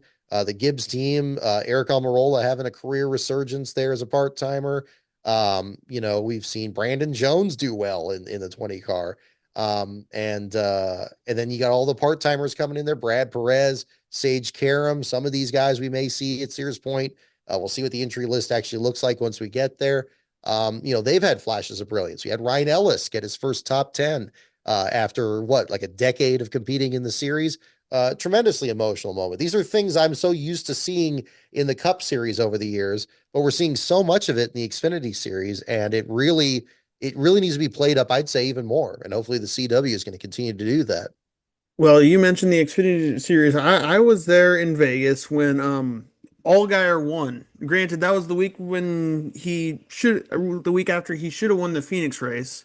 Mhm. So he wins Vegas in a race that he just utterly dominated. So that was, good to see. Allgaier is a great guy, great for the series. He's the face of the series, I would say. The next week they Fair. go to Homestead and he wins. He steals one. It's like the racing gods gave him one after he had one poached from him. He ruined Larson's chance at doing the sweep that weekend, and then obviously he didn't get it again in the truck race at Bristol. But Allgaier, man, he just keeps being the guy in the Xfinity series, and until proven otherwise, he's the guy to beat. Oh yeah, I'd say so. And finally getting that championship last year. Again, I'm not a big fan of the playoff system, but it's the rules that are in place for everyone. And Allgaier played it perfectly last year, and to be able to pull off that championship win, that's got to be such a massive load off his shoulders, especially to be able to clinch it at Phoenix, where, like you said, he's had a lot of bad luck there, despite having great cars. The flat tire while dominating the spring race that time. There's been championship races or penultimate races where he gets a fender pushed in or gets wrecked out or something. A wonderful vindicating moment for him there, and under pretty dramatic circumstances too. That race was very much a toss-up with the championship four that was presented in that event there too. So, kudos to him. And he'd already, like you said, he's already been kind of the face of the sport. Definitely the best driver over at Junior Motorsports, although the group is getting younger and faster there with getting Connor Zilich and Carson Quapple and then whoever they put in the 9 car there. They're always going to be strong contenders up there. So it's still going to be interesting. But kudos to Allgaier, and he may well be who we talk about at the conclusion of the Sears Point race. Another one that I think we could be talking about is Connor Zilich's his teammate. He's already got the win at Coda. He's made 2 Cup starts. What to you stands out about this kid's talent? Because people do not realize how good he is on road courses and how he's just getting better at ovals as the year goes on. Exactly. I'd say he's doing it even quicker than Shane Van Gisbergen is. I was stunned by, I think it was the Charlotte race this year where he was just skating that thing like sideways on the apron at Charlotte, trying to track down the leaders there. I couldn't believe what I was seeing. I mean, especially in this modern car and the restrictions that it has, and it not. He's driving it like it was back in the old bias ply tire days, back in the 80s or something. He is a wheel man. It's just impressive. I mean, unfortunately, the only race I've seen him in this, well, I guess, well, the Xfinity race, I'm trying to remember how he performed there, but Talladega, I know he had that bad wreck that injured his back at the last lap of that race there too. But again, even that was battling for the lead. So, again, it's just showing He's always up there, and he could well run away with things too. Once we get to the end of this season as well, I anticipate him and Carson Kvapil by that extension to get a lot of wins. I'm waiting. Carson and that breakout run he had at Dover not too long ago made a believer out of me, and he's been really close to getting that. I think that's probably the best thing, probably about all. Certainly the Xfinity and the Cup series. I don't know as much in the Truck series, but certainly in Xfinity and Cup, there's a lot of drivers that haven't won yet that are just absolutely pounding on the door to getting their first win. And there's, I think, probably the Xfinity series has the most of those. So it'll be interesting to see. I'm curious what your thoughts are on Brandon Jones, who was with JRM, going back to Gibbs and winning again. Is it just the Gibbs combination that makes this guy win? Like, I can't figure him out. Yeah, it could well be. I mean, he's just a surprising guy. I mean, and I applaud him for doing his best to kind of escape the pay driver stigma, much like we saw out of Riley Herbst last year and the great season that he had with Stewart Haas and winning at Indy and winning at Phoenix and all that. Brandon Jones, kind of the same thing. I mean, you win at Darlington multiple times. That's you get put in a different pantheon, I think. I mean, I always view Darlington wins as kind of a good measure of especially stock car driver skill. You don't just back into one of those wins. You got to take it, no matter what you're driving. You're driving a wheelbarrow around there. That's what you got to accomplish there at the same time. So I think I don't. It may well be the Gibbs connection. Maybe we'll see a deep run like he had in the 19. Hopefully, doesn't get sent in the wall by his teammate this time around, and maybe we'll have a different outcome. But it may well be the team. And you bring that up. That's yeah, it's just crazy that Brandon Jones has been so good, but it's also good to see, the Gibbs group. The one that baffles me is William Sawalich. Like Gray has been really good. Tanner Gray's in the trucks. I get him confused. Me too. But he's been really good. He almost won the race in Mexico. But He did, the yeah. one that doesn't make Pretty any sense close. is William Sawalich. Like this guy is a really good driver. We've seen him race Sonoma many times, and he just cannot catch a break. Sometimes that just happens. I mean, we've seen it, other drivers that they just can't get things going. Drivers to just have just a series of bad luck and we've seen Brad Keselowski struggle a lot this year in the Cup Series, for example. But Sawalich, yeah, kind of in the same vein. I was very excited about him coming in there. I know he pretty much dominated ARCA, and I know the level of competition is different in there, but it's not. You don't just back into a win there either. You still got to actually compete, and there's still a group of drivers. Uh, it's very much kind of like the way NASCAR used to be, maybe back in like the 1960s, early 70s, where they were trying to establish returning stars, and you still had a ton of different drivers. There were owner drivers that kind of filled the field out there. But it has its own challenges, and lap traffic is definitely a challenge too. And I felt like Sawalich was handling that very well. I figured that would translate very well to the Xfinity series. Joe Gibbs, of course, um, I mean, it almost seems like they have too much talent with their drivers, and then they don't know what to do with them. I'm still not happy about exactly how the Eric Jones situation was handled, although he's kind of made. I feel like Legacy Motor Club switching back to Toyota has kind of helped them out a bit, especially this year. But yeah, I'm disappointed to see Sawalich struggling so much.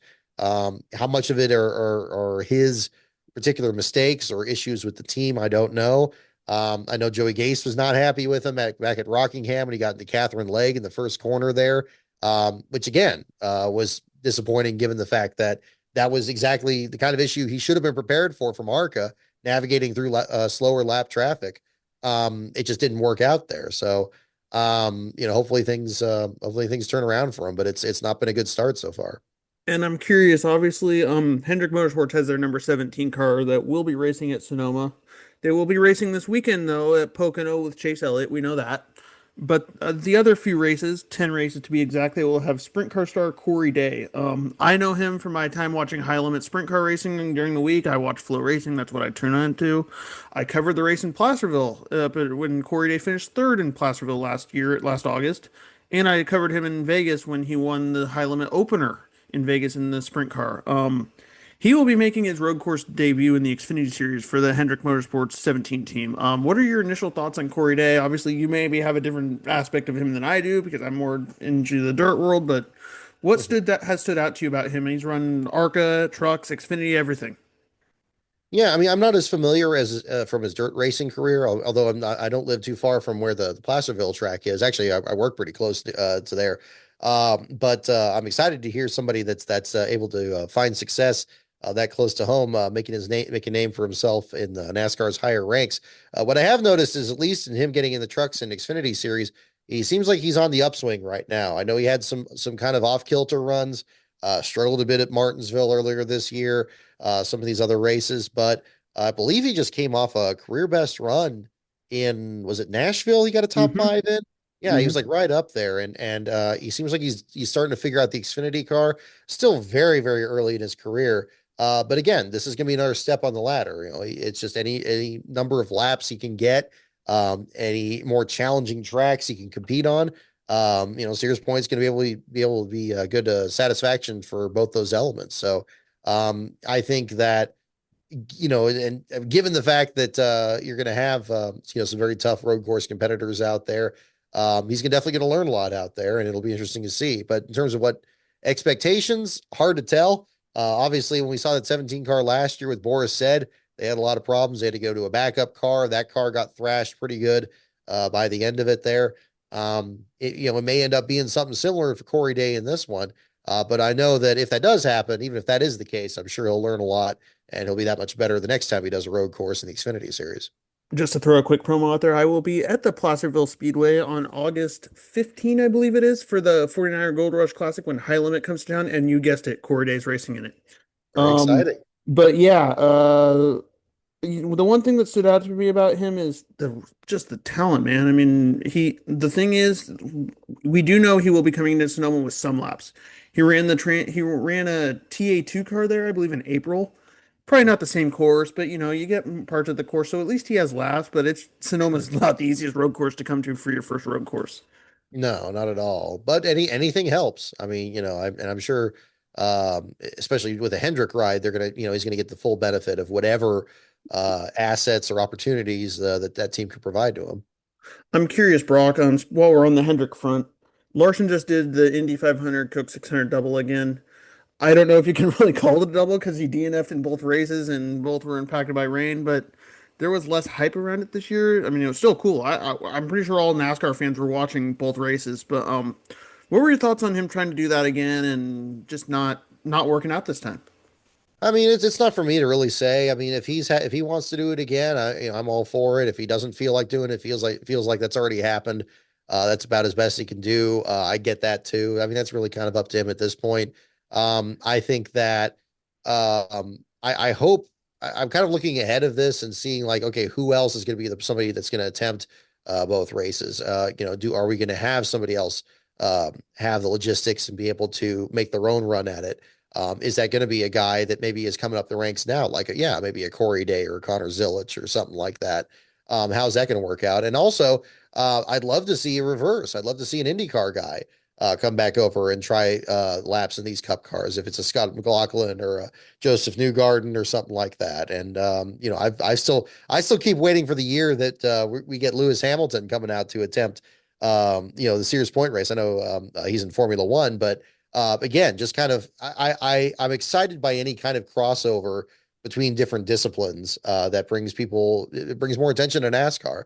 And I think that would be great. But with Larson himself, if he's done with doing it, I support his decision on that. And if he wants to do it again, I'll be, ready to watch it again too. So I think he's seen the best and the worst of it in these first two runs, and he'll have a good amount to base that decision off of. So obviously, while we're talking about Larson, he is the defending winner of our race also. He is now a two-time Sonoma winner. If he keeps winning, he's going to quickly move up the ranks. This if he were to win this year, he'd be his third already. What do you think he's kind of found ever since he came to Hendrick Motorsports to where Sonoma fits right into his wheelhouse? He's always been a good road racer, and he always qualified well with Ganassi. But what about Hendrick is making him get to the next level where he's winning the Sonoma? I mean, it may just be Jeff Gordon's influence over that. I mean, he owned the keys to this track for so many years, winning all those races there, winning all those poles. Growing up, it's like it was always like, okay, can your guy beat Jeff Gordon? That was kind of the battle. Much like, mentioning Dan Gurney earlier and his domination of Riverside. Jeff Gordon's very much in that same vein, and maybe that's just the effect of it that they've got they've got that figured out, and for whatever reason, it just suits Larson's driving style better than the other three teammates. Who knows? But and that's something to say because I mean, Chase Elliott's been so good at the road courses, more in the old car, I mean, than the current car. But Larson's just kind of figured out a way to get up there. And what was interesting in particular with last year was that how much the strategy played into it too. That we had by the end of it there, Chris Buescher, Martin Truex, and Larson on like what seemed to be different strategies, whether or not you're going to run out of fuel or run out of tires or both. And Larson kind of just driving through both of them and getting up there and taking the win was impressive. It was impressive, and it shows that Cliff Daniels and the strategy on that side of it can't be overlooked either, and that may just well be the difference that sets them apart, and that could well be the challenge for Shane Van Gisbergen and the rest of the field. I remember when we were sitting in on the post-race press conference because you were right near me last year. We were literally like arm's length away. But Cliff Daniels had said that their whole goal was to put Kyle Larson on offense, and obviously at that point, he was running Truex and Buescher out of gas. Buescher finished second. Truex was like limped across the line and last guy in the lead lap. Remember? Yep, yep. And it sucks because that was Truex's last race at Sonoma for the time being. We don't know if he's going to come back. But yeah, I mean, the fuel strategy was key last year. I think that's going to be a major storyline for this year in the Cup race, this strategy, and it always is at Sonoma.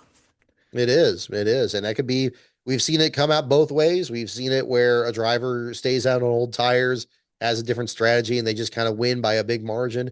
And then we've seen ones like last year where, yeah, as you said, driver on offense drives through and manages to catch those drivers at the end, and you get a winner that maybe is a little bit more predictable than in those circumstances. But that's the wonderful thing with this race is it's had a history of both. Sometimes during those clashes, you end up having both of them spin out, and then the guy in third does it. So it's definitely the kind of race that you don't want to leave early because the craziest stuff could happen right there at the end. It wasn't too long ago that we had Daniel Suarez pull off the win up there ahead of what was it, Chris Buescher and Michael McDowell, and now you got Buescher being a Watkins Glen winner. I know I kind of mentioned him earlier, but I can't overlook like how strong he looked last year with his strategy. Then went on to beat Shane Van Gisbergen on the last lap at Watkins Glen. Looked solid this weekend as well. Could be one to watch. And then yeah, McDowell, he's now with Spire, and he was good at Mexico, good at Coda. He's going to be tough again. We could see some returning figures be up there and maybe not make it as easy for Kyle Larson. There are a lot of names that I feel like people should look out for. Alex Bowman being one of them. He won the Chicago Street Race last year. You mentioned SVG. We already hit on him. AJ Allmendinger, Los Gatos. People forget he's a NorCal guy. Yep. We've also got Christopher Bell, Ty Gibbs. There's so many guys. Like the field is so, Ross Chastain. Even you can make a case for. But McDowell, yes. And I would even argue Carson Hocevar. Sure, he didn't have a great run yesterday, but that car has been really fast as of late. It's not as predictable as it once was at Sonoma with the guys who you think can win. Certainly. Yeah. And Hocevar, I'd say, I mean, I still think even after last weekend, he's probably the closest to pulling off his first cup win. I know there's been like some criticisms of his maturity and other drivers, like you said earlier with Ricky Stenhouse, taking issue with how he was racing him back on Sunday. Again, he's still a tremendously talented driver. I love that he's outspoken and aggressive, and we need more of that in the sport. But I think Ty Gibbs is right up there in that mix too, and him winning his first race at the Daytona Infield Road Course in the Xfinity Series could well be something to say. If he hasn't won by the Chicago Street Course, could be a threat at Sears Point as well. We'll find out. I mean, we could. If we get our first time winner, we've had it before. We had it with Juan Montoya. We had it with Daniel Suarez. Could well be the storyline of the weekend. Now, Brock, to pivot, obviously, we both are baseball fans. You're an A's fan. I'm a Giants fan. That's beside the point. NASCAR is going to play NASCAR. NASCAR is going to play a part in hosting Major League Baseball in Bristol Motor Speedway in August 2nd, which is just after the trade deadline for you people who don't understand baseball. Anyway, the Bristol Speedway Classic is what they're calling it. The MLB Speedway Classic, between the Reds and the Braves. The Braves may be sellers at that point. We don't know what the roster's going to look like, but What does it mean to have a baseball game being played at Bristol Motor Speedway? I mean, it's a fun idea. I mean, I don't know. I don't follow baseball close enough to really speak to where it places in the history of the sport. I mean, the first thing I think of is when they had the college football game there a few years ago, and the hype about that. And I know college football is huge in the South down there, so I know that that was a big moment.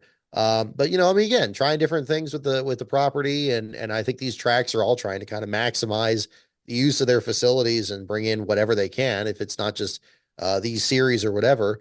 But yeah, Bristol's got good sight lines. We were there in 2007 for the first race with the new surface, and there's not really a bad seat there. So I imagine a baseball game in the middle of that will put on a good show. I'm not entirely happy about them knocking down the Goodyear building to do this. That was kind of surprising. I didn't know that was kind of part of the deal. They kind of just casually brought that up the last couple of weeks here. It makes me wonder what else they did to kind of get ready for this. I mean, as to its effect for NASCAR, I don't know if it's really going to be that much for them. Other than I like the throwback scheme that Dale Jr. did on his late model to, kind of reference it with the old baseball scheme that he won the July Daytona race with. There was a wonderful render of that that was done. I apologize. I don't remember which artist did that, but they did a great job on that, and that looked good. But as to the game, it's a pleasant distraction. Baseball and summer go hand in hand, and we've seen, I guess we've seen the Field of Dreams game recently, and baseball getting a little more creative about where exactly they're playing games, which is kind of taking a page out of NASCAR's book itself from doing the races in the Coliseum and now going to Mexico and the streets of Chicago and potentially looking at even crazier venues than that, I suppose. Yeah, it'll be interesting to see one way or the other. My hope is that for my fellow baseball fans, because I'll admit I'm a baseball fan just as much as I am a NASCAR fan, watching the Giants every night, all that. I'm hoping that there's a lot of crossover, and if people want to know about Bristol Motor Speedway, I'm an open book. There we I'm an go. open book because I want to try to get more people into NASCAR and stock car racing because Bristol is one of the true cathedrals of NASCAR. That's what people need to understand here. Bristol is the night race is arguably the fifth crown jewel. Let's be honest about that. Yeah, no, it's a fair point. I mean, I guess maybe the equivalent of maybe having NASCAR hold a race in Fenway Park or something. So, it'd be crazy to have something like that in reverse here. But yeah, I mean, it's certainly not anything bad for the sport. I don't again the Goodyear building I think was the only thing that gave me concern, but I mean that's not the biggest concern out there anyway. So yeah, I mean, if it's something that gets people interested, is like, wow, I wonder what racing is like here, or people visit the facility and try to kind of picture that along the way. I don't know I guess that worked pretty well for the college football game because they did that and that seemed to draw a huge crowd. And I don't know how much that affected ticket sales at Bristol, but that must have been in their minds when they agreed to do this baseball game deal. So we'll see how it goes. Yeah. And then obviously, that's going to be right after the trade deadline, as I mentioned. Just throwing a shameless plug here, the Giants acquired Rafael Devers yesterday. But but I remember what it was yeah, like to have a baseball team. I'm afraid ours has moved to other locations, but yeah, I feel sorry for you A's fans, but that's beside the point here. It's not been a fun year with that on that front as a Bay Area sports fan. But yeah, I was at that last game. I won't belabor your viewers with that there, but there's a video on my channel that followed up on that. So if they're interested, you can check that out at my channel there. Rockumentaries is the channel. and then I also want to ask you, what do you think this in-season tournament is like going to be like? We will be the round of eight, not the round of eight that matters, the round of Yeah. eight for a million, not the round of eight that pays a champion at the end. Mhm. But what do you think it means to be part of this new in-season tournament to try to freshen things up? It's a total NBA thing that it feels like they were doing here. I don't know what to make of it, but what are your thoughts on it? I'm trying not to be a wet blanket about it because anything with this whole sports gambling aspect of it, I've not been a huge fan of. But I know a lot of people are into it, and Denny Hamlin was just so excited, just couldn't let this go, and just kind of was running with it. And like I'm like I, I'm just concerned. My only concern now at this point is, besides my own prejudice against it right now, is that it's going to look like a horse race where you got like all this other data on the screen, and it's going to be so hard to follow the race itself. They're going to be like, this guy's the fifth seed, and this guy's the sixth seed, and he needs to beat this guy, but not this guy. And it's like, Like it's there's just so much to it. And we already have like the crazy playoff system. We already have all the rules in the sport itself, rules that, even change during the race itself. It just feels like too much to me. And it's just kind of crazy. I admit I haven't really followed it that closely. But I know some people are into it. And again, as I said earlier with the Mexico City race, I guess I have to be consistent with that. If it's something that's good for the sport and it brings more eyes to the sport, can't really be against it that much. So, we'll see. I just hope it doesn't distract from the racing product itself. And for people who don't know, Michigan, Autodromo Hernandez Rodriguez, yesterday Mexico City's race, and this upcoming race at Pocono are the three seating races for that. So we will have the bracket before we head to Echo Park Speedway, formerly Atlanta, um, after this week. So keep your eyes peeled if you're into that. I don't know how much is going to make it in my story, if I'm being perfectly honest, because I only care about who wins the race Mhm. and other storylines because there's so much other stuff to talk about that more than that. It's not so much the playoffs are where that more matters more to me, but we'll see on that front. But Brock, we're gonna transition here. What are some other projects you've been working on? I know you've got. I clearly have not seen your new YouTube channel, so I will have to check that out. What other stuff do you have in the books here? Yeah, no, thank you for asking. I've been meaning to work on a new channel trailer to kind of break it down. I've expanded to three channels now, where I have my main channel, the Brock Beard channel, with my NASCAR video documentaries on there. Brockumentaries is more like off-topic videos. Like I say, I got video from the last A's game at the Oakland Coliseum, kind of off-topic ones that fit that channel. And then I have the LastCar archives that has old qualifying footage that I saved back from the era when I did the starting grid videos back in the late 2000s, early 2010s. So that's kind of the expansion that I'm working on there with that. But most of the focus has been on the Bane channel right now. I've kind of stepped away from doing another book at the moment after doing the JD McDuffie deal and Derek Copes. But as enjoyable as those were, I kind of want to focus more on just getting these video series going. 500 days, my Chronicle race by race deal on the 2001 NASCAR season is kind of the main focus there, especially with next year being the 25th anniversary of that season. Next episode on Talladega is coming together. Rise of the Field Filler is coming to an interesting point as well, talking about the small teams from 2004. And then standalone projects. I have a standalone video that's coming up at the beginning of July that's on another individual driver. And looking to do some more projects of that nature there. The most recent large project that I completed back before we went to Rockingham was my Cartoon Network Wacky Racing video. That one was very popular. We had a great little contest afterwards there where people came up with their own paint schemes. We had more than 20 submissions on that and had a lot of fun with that. Ended up making that into a fourth part of that series. But yeah, it's just been a lot of fun. And during the trip, I was able to meet with Brian Hallman, who provides a lot of the great pictures from his archives and the videos there. And we're talking about kind of some other videos coming up there. Was able to meet with Rick Houston at the NASCAR Scene Vault podcast there as well, and many other viewers of the channel there too. And got a lot of inspiration. So right now it's just been a matter of keeping pace with that. And definitely stay tuned to those channels for more of that. We're not quite done yet, but when we do end, we'll get the last car standings up to date before we head to Pocono. It is, but one thing forgot to touch on the ARCA West series. I haven't followed this series. I never really do follow them because they're on with when there's other racing stuff on that I prefer to watch. High Limit, NASCAR. It's hard to keep up with them. What have you found out? What is something that you've been kind of following along? What do you know about what's going on with ARCA at this point? I mean, still touching bases on that. Thankfully, one of my staff writers, Ben Schneider, who should be coming out to the race this weekend as well. I know you've Awesome. met him there at the track, so he wasn't sure if he was coming out this year, but it sounded like he's able to make that happen. So he'll be out. He's covering more our ARCA side of the schedule, along with our other staff writer William Saki, who does the IndyCar series. But yeah, I mean, ARCA West, from what I'm seeing. It still looks like it's the same challenges the sports, kind of the ARCA National Series is having, trying to expand fields. Luckily, they had a very nice field for the ARCA National Series at Talladega, and a pretty solid one at Rockingham as well. So hopefully, it kind of trickles down to the West Series here.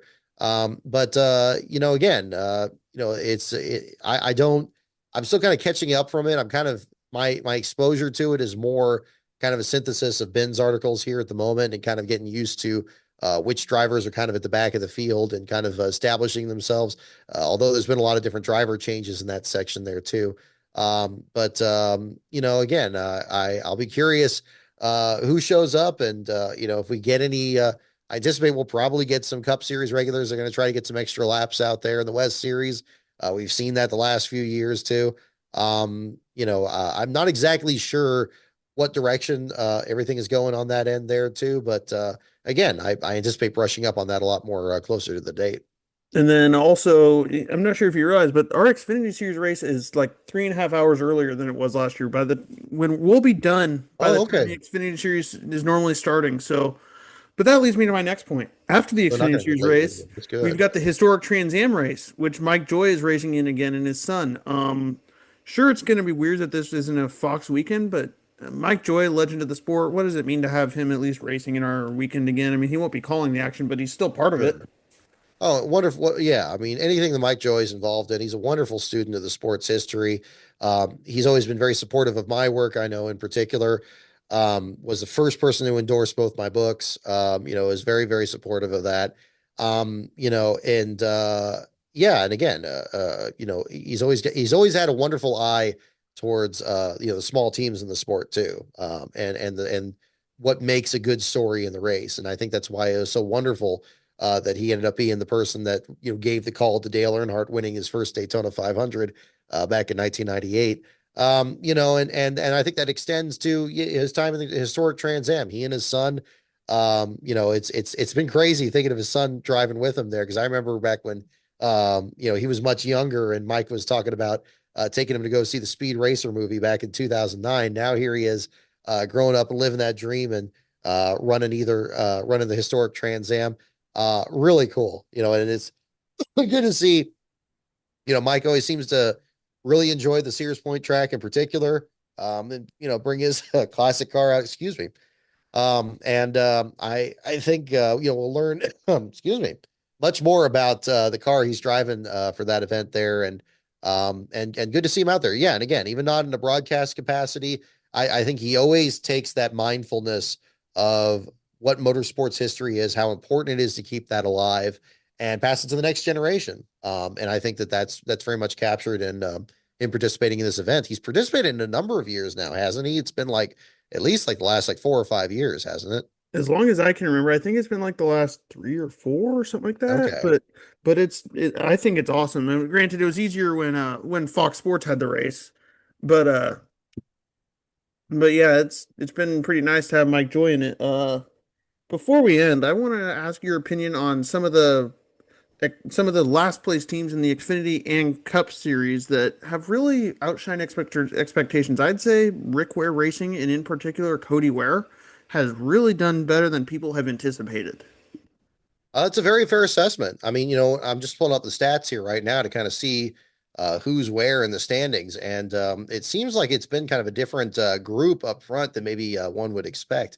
But yeah, I mean, AJ Allmendinger being the only two-time last place finisher in the Cup Series for the Colleague team, and Bowman being right behind there in second, and Cody Ware, yeah, I mean, still with one last place finish, but I mean, he's kind of right in the meat of a group with everybody else. He's not a frequent contender in those articles there at the exact same time. So yeah, there's definitely been a turnaround. I know they had some adversity that they had to deal with in Mexico. It sounded like a dashboard fire was reported, at least from one viewer there. Showed the hood up on the car and still was able to get finish the race under power. And that's the biggest thing right now is they're not.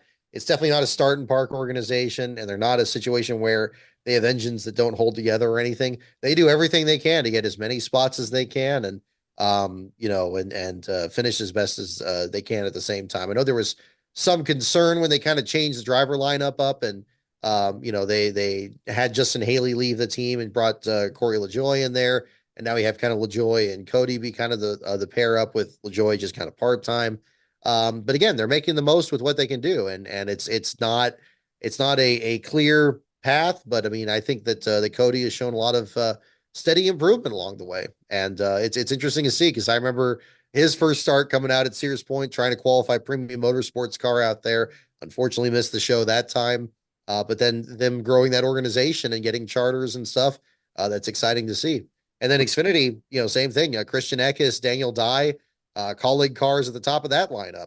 Kind of interesting to see that work. And William Sawalich, you mentioned him earlier, not far behind there with bottom fives and bottom tens. These are drivers and teams that maybe you wouldn't have expected coming into this year, struggling as much as they have. And then you got teams that, are doing really well. Jeremy Clements, having some solid runs, had kind of some problems in Mexico, but they've been really strong with a lot of crew members from the Johnny Davis team over there. You got on the Cup side, I've been impressed with Legacy Motor Club.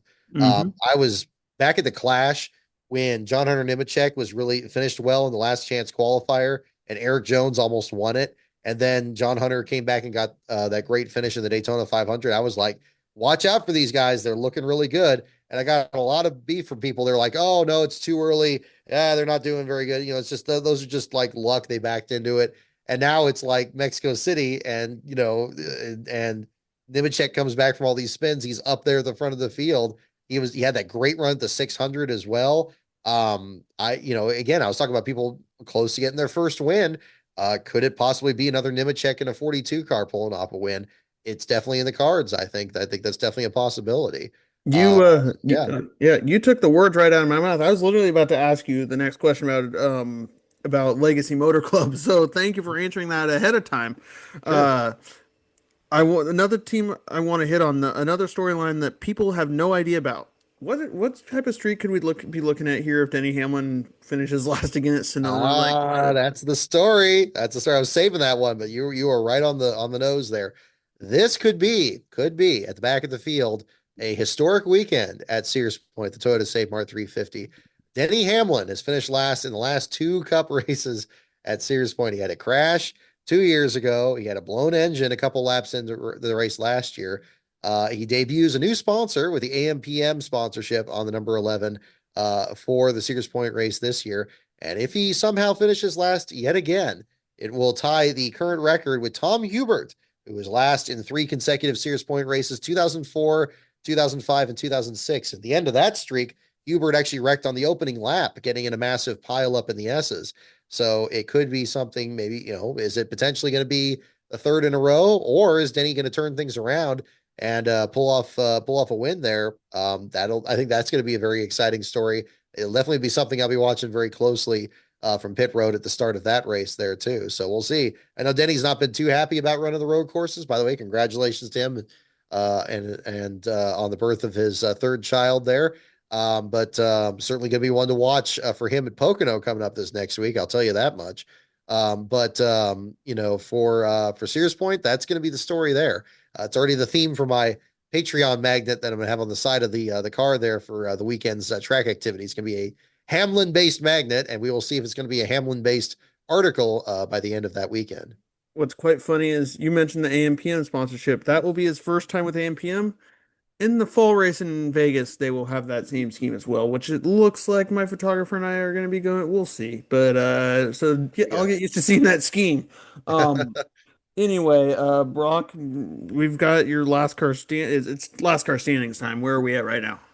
Yeah, okay. Well, I will go through that. So again, the leader in the Cup Series right now, AJ Allmendinger, is the only two-time last place finisher this year. Two last place finishes, three bottom fives, and four bottom tens. I bring those up as those are the tiebreakers in last car standings. We look at the number of last place finishers and then consistent finishes in the bottom positions in groups of five. And then right behind it, Alex Bowman, after that brutal accident in Michigan, is the leader among bottom fives and bottom tens. The everybody else with just one last place finish on the Cup Series side. Bowman, however, with five bottom fives and five bottom tens on that side. Moving to the Xfinity Series, as I was mentioning earlier, the colleague team is the top two spots. Uh,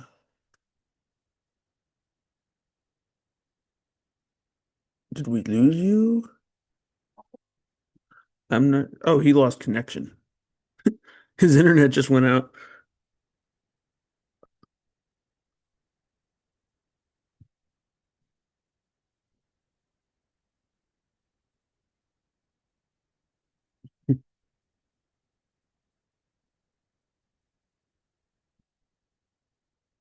And we lost Brock. Uh-oh. Did my camera leave there? Uh-oh. Yeah, I think that ended the recording too. Oh no, no, we're still recording. All right, Still go recording? ahead. Yeah, Truck Series, last one there. Three last place finishes for both Norm Benning and Steve Malazzi. Everybody else with one last place finish. Frankie Muniz actually leading that group with four bottom fives and nine bottom tens. Just here for him after that first lap issue, I believe at Nashville, that dropped him in the back of the field. So that's a toss up too. So all those championships are very close. We'll see if that stays the same these next few weeks before we get to Sears Point. But one way or the other, that track is ends of the field, and I anticipate that'll be the same again this year. Will you read off the Xfinity again? That was where we lost you. Sure, I'll jump in there. So, oh, not that one. Not that one. Click the right button here. And the Xfinity Series. In the Xfinity Series, Christian Eckes and Daniel Dye lead the LastCar Xfinity Series standings. This year, a two bottom five finish lead for Christian Eckes. William Sawalich leading the remainder of the field there among the one-time last place finishers with five bottom fives and five bottom tens. Not far behind Chris Wright and the others. Christopher Bell getting the last place finish this past week in Mexico City towards the bottom of the standings with his one-off start there in the number 24 for the Sam Hunt Racing team. Gotcha, gotcha. Thank you very much. Brock, and last thing before we end here, where can people find you? Whoop. I think I didn't hear you on that last one. Did your microphone mute? No, I think I'm working fine. Technical difficulties here. I seem like your Wi-Fi is being interesting. Uh, where can people find you though? I think that on my side here, it looks like I just got a notice saying my internet connection is unstable. I don't know what caused that. Do. Uh-oh. Let's see. Let me make sure it's not my VPN or something. Yeah, no worries. Technical difficulties are gonna happen at some point. Yeah, it's just going around right now. You said you were having issues with that with here. Um, I think we're good. I see myself here. You're frozen again on your end there. Huh. Okay, Okay, yeah. nope, nope. Now you're back. Okay, you're back. Um, We're slowly getting better. I think sunspots or something, man. I don't know what it is. I don't know too much more. I mean, do you want me to cut something else here at the end? But other than No, that, just promo yourself. Where can people find you? again, thank you for having me on. My website is LastCar.Info. Twitter feed is at LastCar on Brock. You get the in-race updates on the battle for last place and which small teams are out there. And I'll be doing the infield coverage there during both Sears Point as well race later this year. And then, of course, my YouTube channel. If you look up Brock Beard on there, you'll find all the content. And the best place to find every bit of this, again, is the LastCar homepage, LastCar.Info. And then to end it here, you can find this. Some of these quotes will be used from the Sonoma preview story on NapaSportsNews.com and also on the Napa Sports News YouTube. Napa Kyle Twitter for me, Napa Sports News Twitter, Instagram, everything you can think of. There's more than I can think of. That's where you'll find all this. And Brock, thank you for your time.